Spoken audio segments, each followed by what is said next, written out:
Gordon was on his way back to Tidmouth Sheds. This was the mountainous part of the island with lots of passes and tunnels.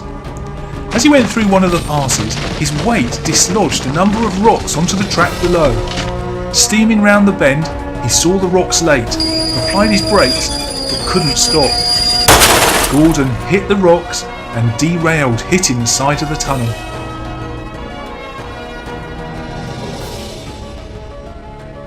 His driver got word back to the Sodal Search and Rescue Centre. Harold the helicopter took off to make the short flight over the mountains to look at Gordon.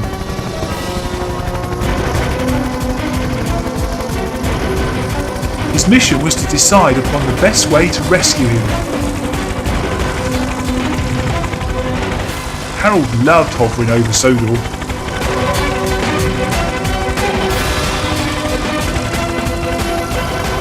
Very soon he saw Gordon far below and went down to have a closer look.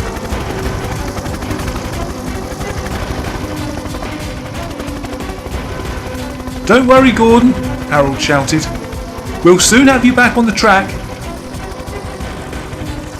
And with that he climbed high into the air and started his return back to the Search and Rescue Centre.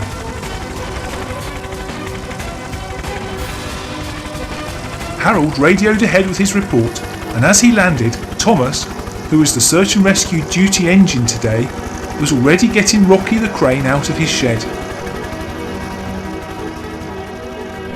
He coupled Rocky up to him and set off to find Gordon.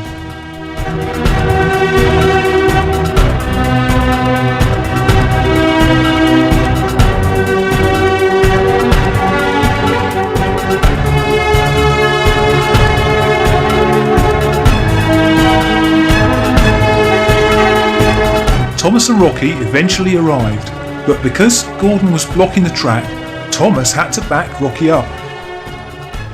Gordon was relieved to see them.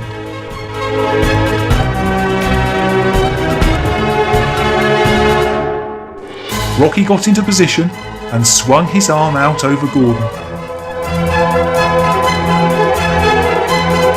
He lowered his magnetic grab until it attached itself to Gordon.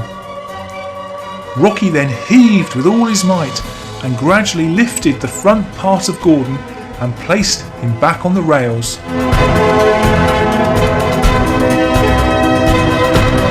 "Thank you, Rocky," said Gordon as he backed away from the rockfall. Rocky returned his lifting arm back to the car. Jack arrived and started clearing the rocks from the track.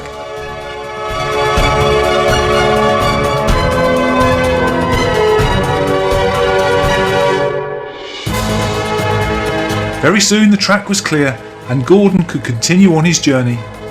Thomas and Rocky also started their return to the Search and Rescue Centre.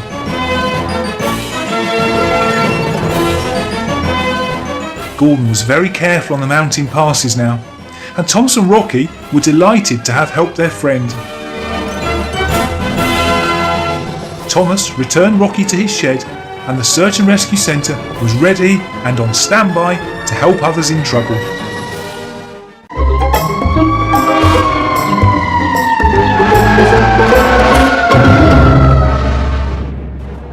James and Spencer were busy, but were also very wet. It had been raining for what seemed like weeks. The ground was saturated. Only the birds on the lake were happy with all the rain. The engines didn't know it, but one of the brick supports holding up the track leading up to the bridge had been weakened by the soft ground. Every time they rolled over it, their weight weakened it a bit more. Then a few cracks appeared. Then a few more. Then the whole support started shaking. And finally, when James rolled over it, the support gave way. Luckily, James had already reached the next support before it collapsed, so it was safe, but he stopped. His driver telephoned for help, so Top and Hat turned up in his car to see the damage. James's driver and Sir Topham Hatt looked at the collapsed support and track hanging in the air. "We must close this line and get the support rebuilt straight away. I'll get the play-doh digging rigs crew to come and fix this immediately." And he left. James continued on his journey. Very soon digging rigs Philip arrived with the safety barriers. It had stopped raining now. The barriers were put in place and Philip set to work pulling out the old support. He was very strong and this was an easy job for him. The next stage was to put in some steel girders for the track, and these were going to be reinforced with bricks. Philip went to the play-doh brick mill and watched as the raw materials for the bricks were inserted in the machine. The handle was then turned and bricks appeared out of the bottom of the machine. These were cut to size and loaded into Philip's scoop.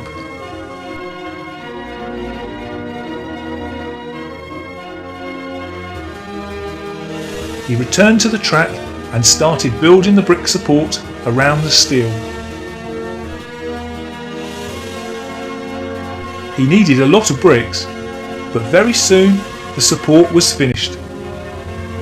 Sir Topham Hatt came to see Philip's finished work and was very pleased. "Excellent," he said. "We'll be able to open the line again tomorrow. Well done." Philip cleared away the barriers and the next day James and Spencer were back on the line again. James was the first engine to try the new support, which worked perfectly.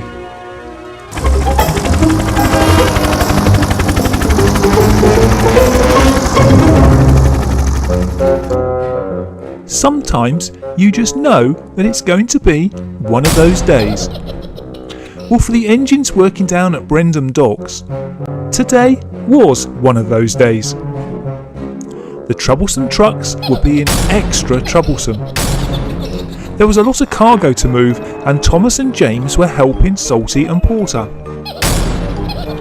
The more the trucks banged and bumped into each other, the harder the engines hit them.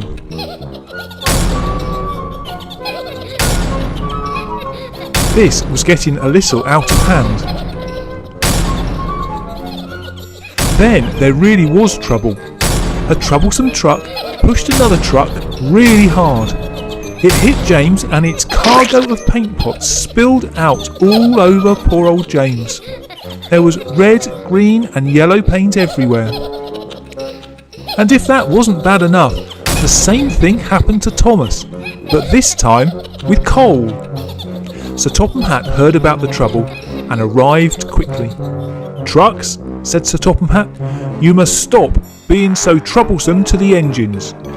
There's a lot of work to do today. Thomas and James, go and get yourselves cleaned up. I know how to deal with these trucks." Thomas and James left for the engine wash, and Sir Topham Hatt also left. He went to see a friend of the engines called Chomper. Now Chomper was an excavator who helped move earth and gravel when they were laying new track. His grab claw was very big and very strong. Sir Topham Hatt told Chomper about his plan. Chomper agreed to help and started his journey.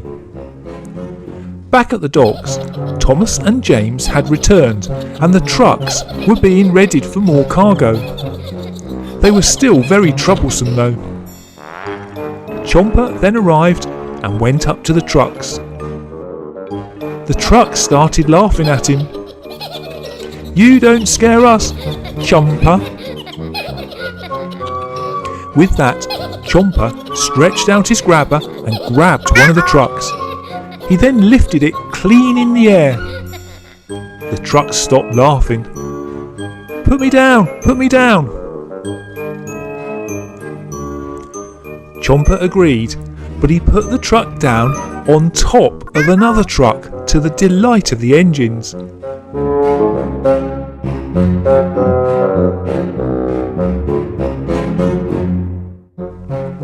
He then continued to work his way through the trucks, stacking them up in piles.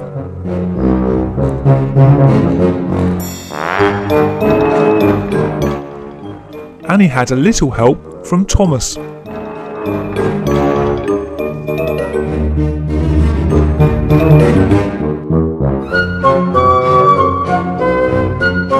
"Please don't send us for scrap," said the trucks to Sir Topham Hatt.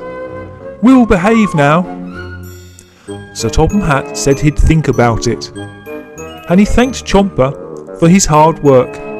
"You've been very useful today, Chomper."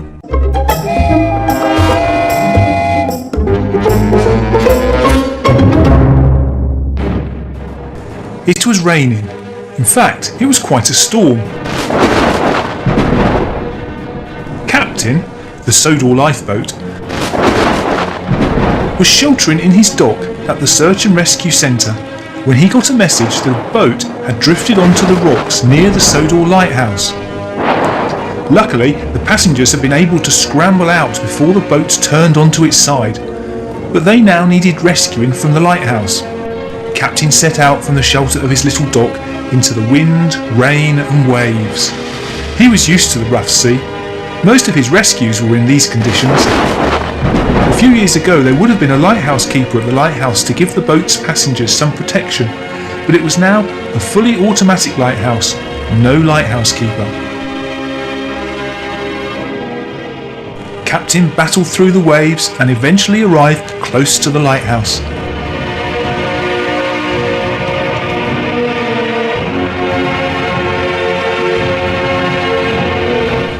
He pulled alongside the rocks in a sheltered stretch of water, and all the boat's passengers were able to climb aboard him.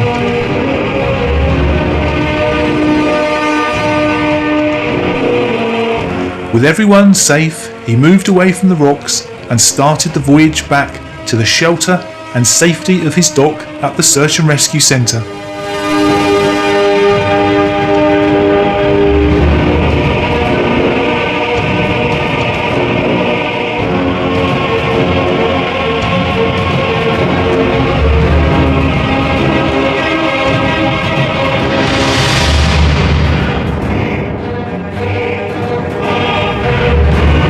When he arrived, the passengers climbed ashore and thanked Captain for being so brave.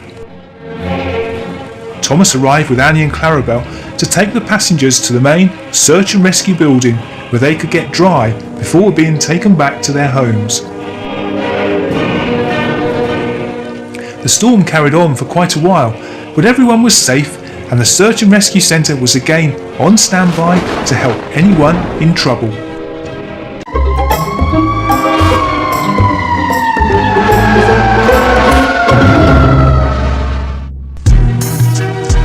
Gordon was on his way to an outlying village to deliver their Christmas plum puddings. It was snowing and the engines had all fitted their snowplows, all except Gordon. He decided that he was strong enough to push away any silly snow. The snow got heavier and started lying in drifts on the track in places. Gordon was doing well until he met a deeper drift and his wheels started spinning.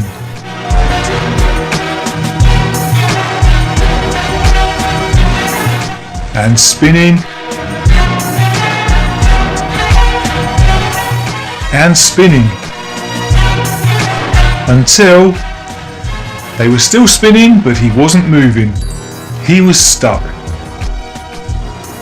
His driver contacted Sir Topham Hatt, who sent out a rescue party. James, Henry, Thomas, Emily and Haro all had their ploughs fitted and made light work of the snowdrifts.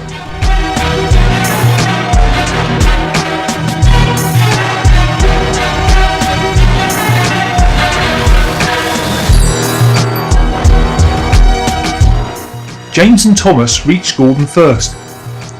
Gordon was very pleased to see them. It was decided that Thomas would go in front of Gordon to clear the track, and James behind to push Gordon out of the drift.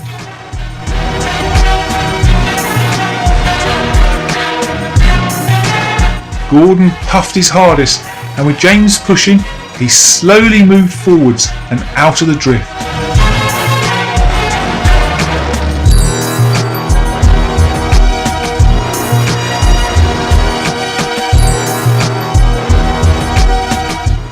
He could now continue his journey on the track that Thomas had cleared.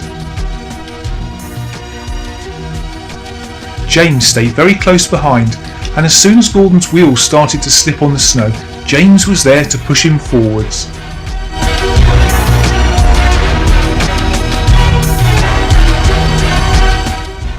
Henry, Haro and Emily all steamed up and down the track, keeping it clear.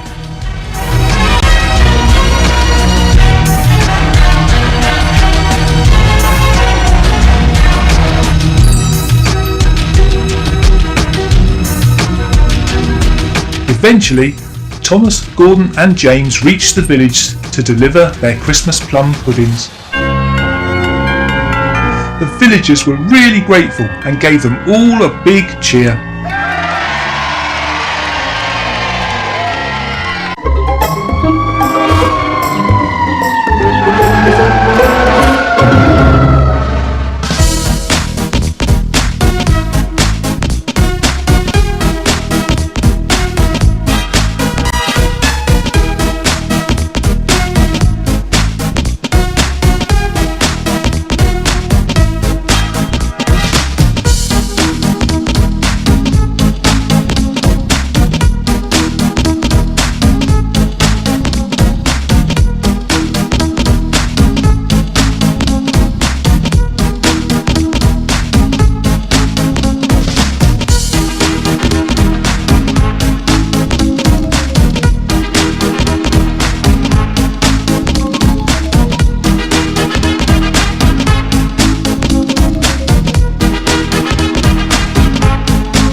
It was another hectic day on Sodor. The engines were busy carrying out their jobs for the day, and everything was going well. Except Edward had caught a cold and started sneezing. And Edward's sneeze is very loud and very disruptive to his trucks. One sneeze was so loud that his truck juddered and some of the coal fell out onto the track. Hero, who was helping Farmer McColl move his milk churns, followed Edward but didn't see the coal on the track until it was too late to stop. The coal lifted Hero's wheels right off the track and he travelled across the grass until he was stopped by a tree. His truck overturned, spilling milk everywhere. It splashed all up the side of Hero. What a mess! The Sodor search and rescue team were called and Thomas left with Rocky the crane to get Hero on the track again. Sir Topham Hatt was also on his way.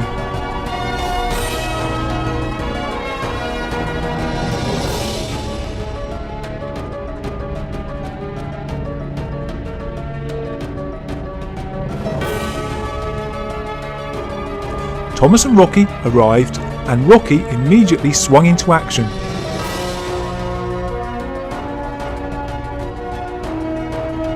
"Oh dear, Thomas," said Rocky, "I can't reach Hero."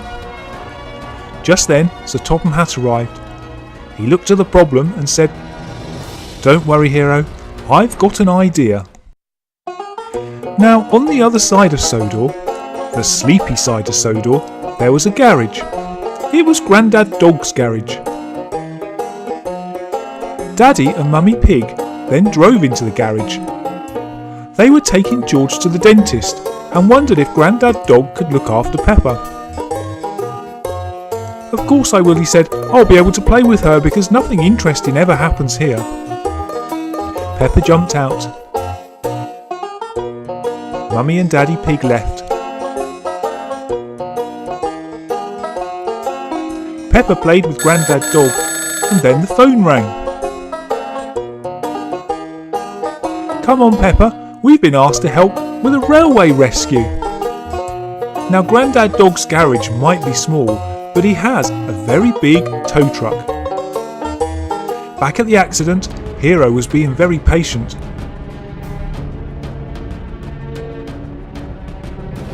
Grandad Dog and Pepper arrived. "Thanks for coming," said Sir Topham Hatt. "Can you pull Hero nearer the rails?" Grandad Dog got his tow truck in position. He attached his hook to the troublesome truck, which was still attached to Hero. He got back in his tow truck and pulled.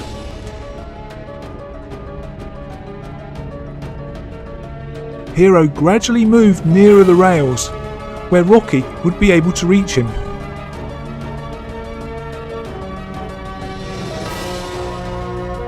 "Thank you, Grandad Dog," said Sir Topham Hatt, and they left.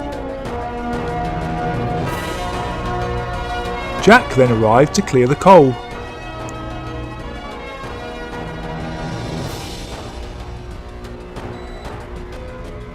He then cleared up the milk churns. Thomas moved Rocky into position. He then lifted Hero back onto the rails.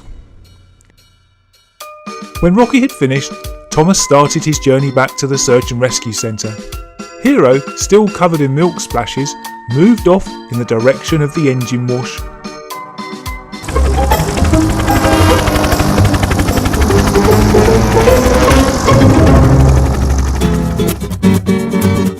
Percy woke up and moved out of the Tidmouth sheds onto the turntable. James heard him and popped his head out. "Morning, Percy. Have you been changed as well?" Percy looked down. "Yes, my wheels are different and my engine feels stronger." "You wait until you try your new wheels on the new track, Percy. They give you so much more grip." Percy was excited. Sir Topham Hatt then appeared. "Percy, we've built you a new set for your new wheels. It's called Sort and Switch Delivery, and it will help you with the mail. Go through the tunnel and try it out.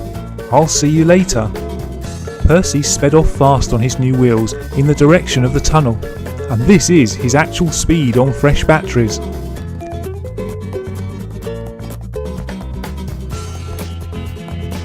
Percy went through the tunnel, over the track adapter, which comes with a set, over the new points, and onto the new track. As he went by the Sodor mail sorting station, his special cargo car dumped the shipment down the chute.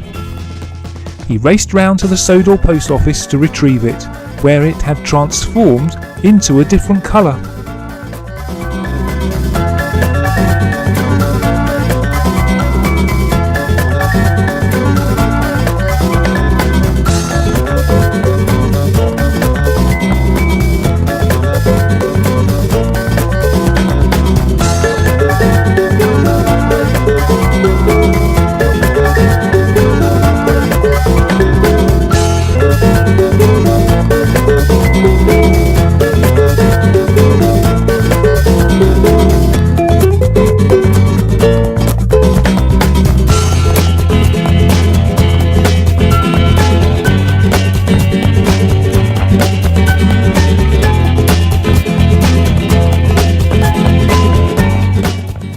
Sir Topham Hatt then arrived.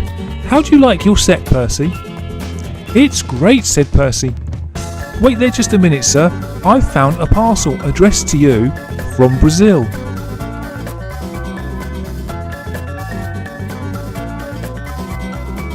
The special parcel arrived at the post office and Sir Topham Hatt started undoing it. "A football. Thank you, Brazil." And Sir Topham Hatt showed off his football skills.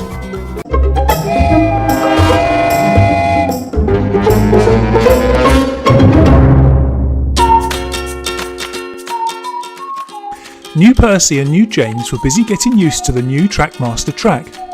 Their new wheels helped them climb steeper hills.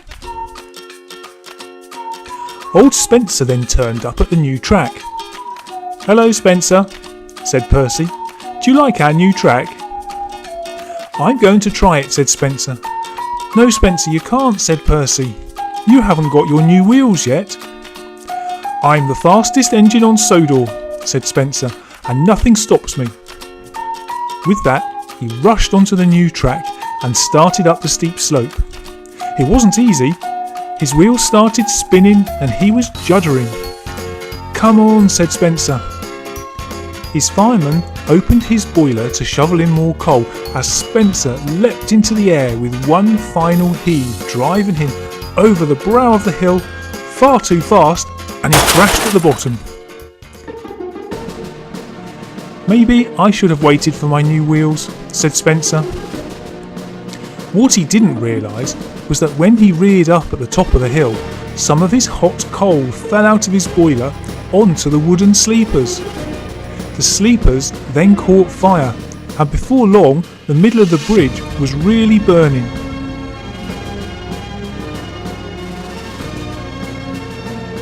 The Sodor search and rescue team were called. Flynn and Bell left with sirens blazing.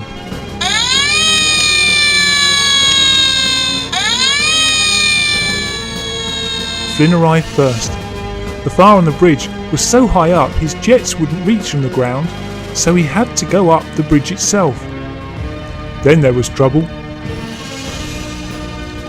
Flynn's wheels hadn't been modified and he couldn't get any grip on the new track. He pulled away to let Bell have a go. The same thing happened.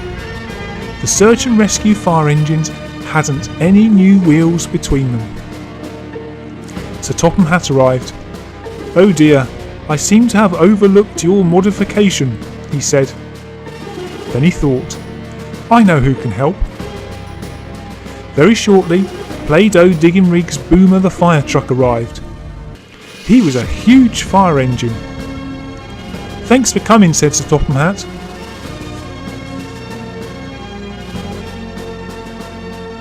Boomer got into position near the bridge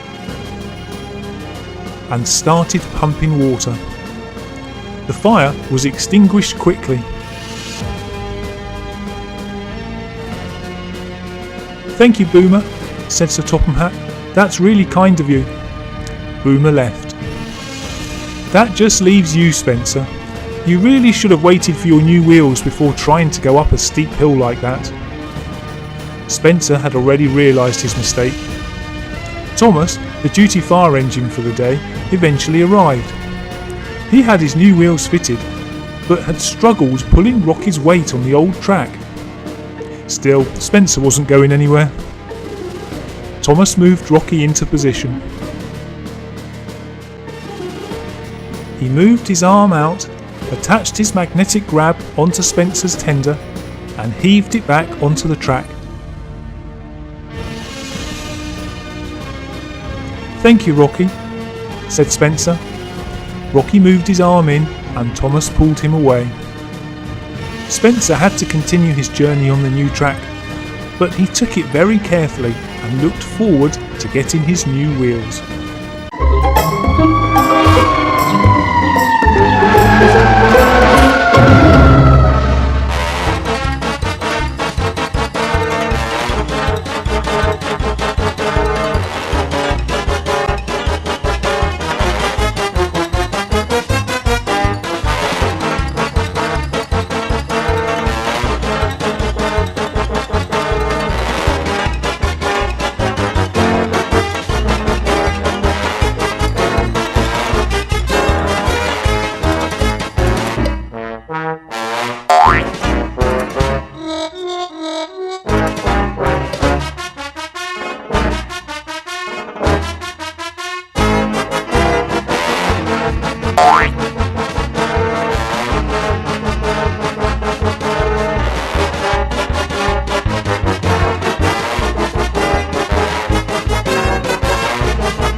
Sodor's Search and Rescue Centre was on standby to help anyone in trouble.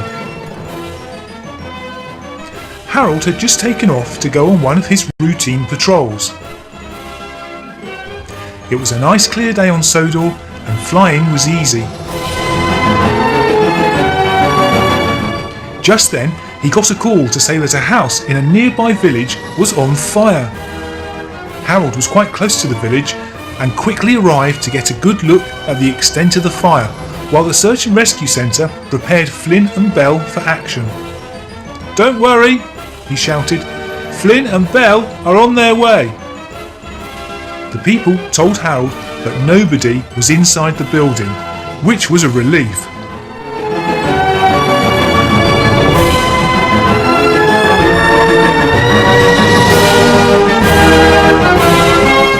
Harold returned to the centre and landed just as Flynn burst through his shed doors, sirens blazing, quickly followed by Belle from her shed.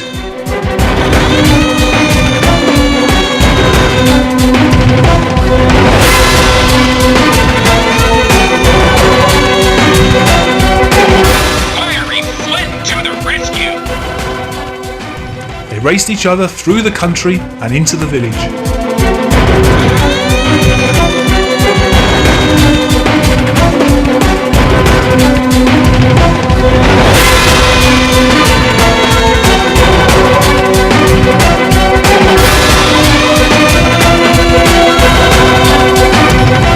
Flynn and Bell got into position and pointed their water hoses at the fire. They quickly put out the fire to the cheer of the crowd that had gathered. The roof continued to smoulder a little from the heat, but the fire was out and the engines prepared to return to base. Flynn backed up to let Belle leave first, and he followed her away to another cheer from the crowd.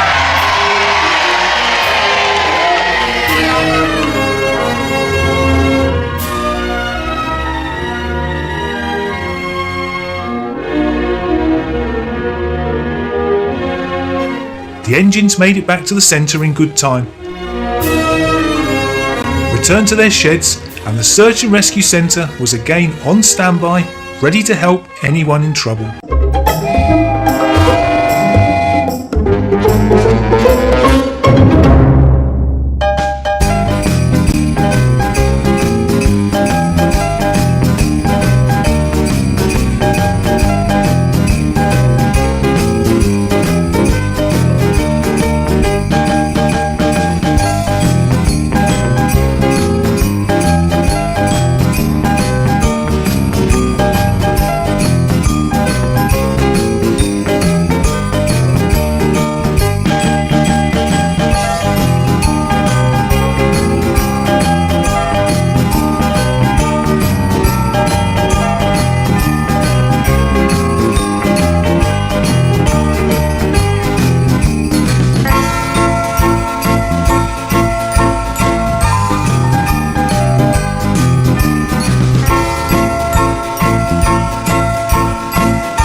It was a busy day on Sodor.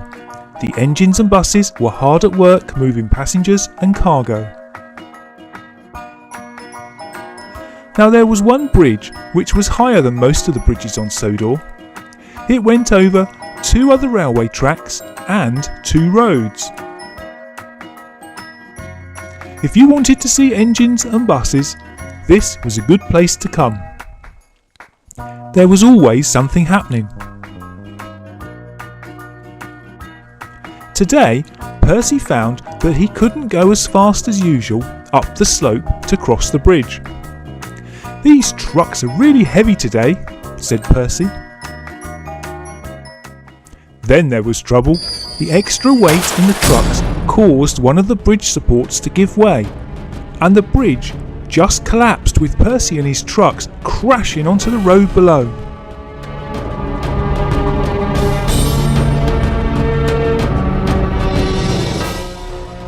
Just then Bertie came round the corner, just stopping in time. "It's a good job I was running a little late today," said Bertie. "Are you all right, Percy?" Percy said he was, but he needed to get back on the track. The Sodor Search and Rescue Centre was scrambled and sent Harold, Thomas and Rocky to help.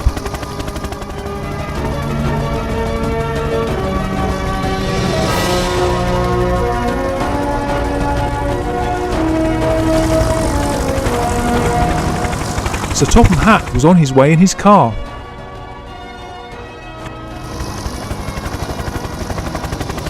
Harold was the first to arrive. "Don't worry, Percy," shouted Harold. "Rocky is on his way."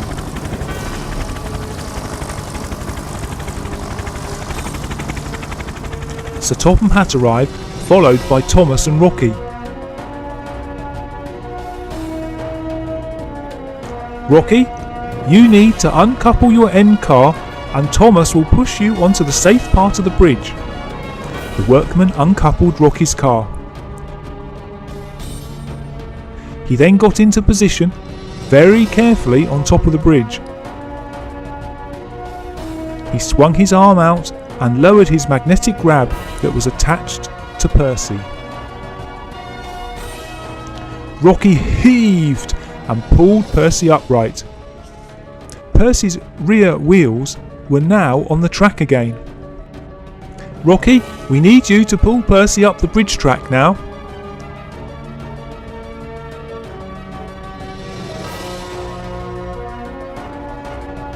Thomas and Rocky pulled away and went to the other side of the bridge. Thomas carefully moved Rocky into position. The workman coupled Percy to Rocky. Thomas then pulled Rocky and Rocky pulled Percy up the track. They uncoupled and all left.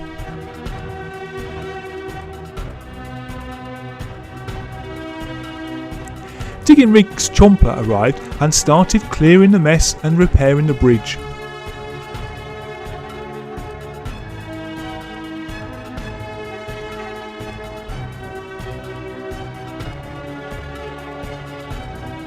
When he'd finished, they found that the road had a nasty hole in it which needed to be filled. Chuck arrived with a load of chip-ins.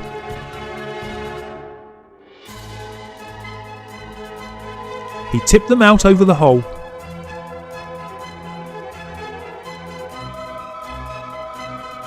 Roland the steamroller then started rolling it to make it nice and flat for Bertie to use.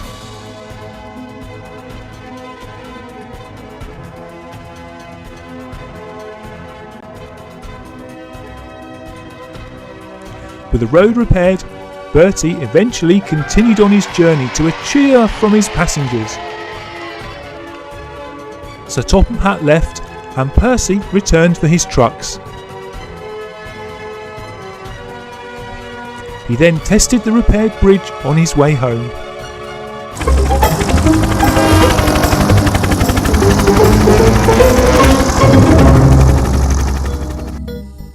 James had had a very busy day and was looking forward to a good sleep in Tidmouth Sheds. The following morning he awoke refreshed. "Wow," he said, "that was a good sleep. I feel like a new engine." Victor popped his head out and said, "Yes, that's because you are a new engine. Overnight, we reshaped your body, gave you a faster engine powered by 2 AAA batteries. We've changed your wheels to help you climb hills better. And you've been repainted to go with your new Tale of the Brave set called Troublesome Traps. Go on, James, go for a run. See how you feel. And if you want to really test yourself, go through the tunnel and try out your new set, if you're brave enough." "Wow," said James, "a set just for me?" He steamed off. "Wow, I feel so fast."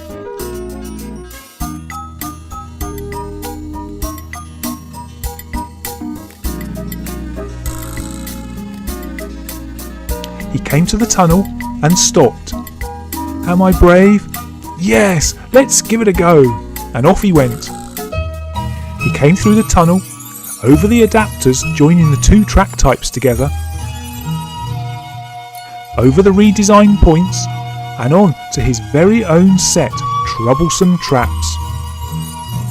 His new wheels made light work of the steep hills. Through the rickety bridge,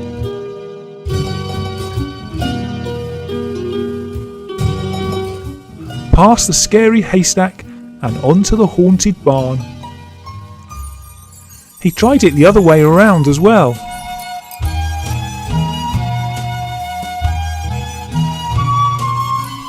Victor then arrived to see how James was getting on. Victor was still the old style engine with the old style wheels.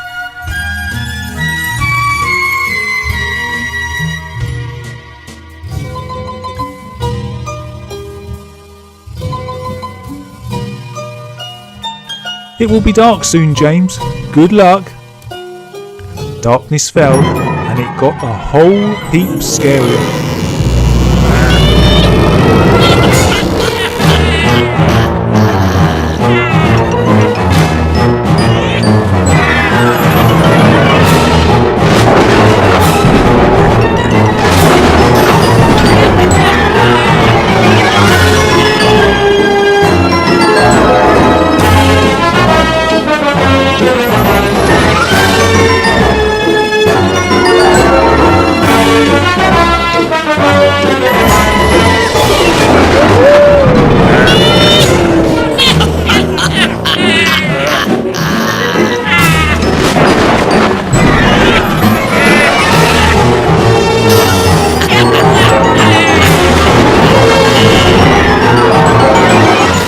Eventually, James decided it was time to leave his new set and went home.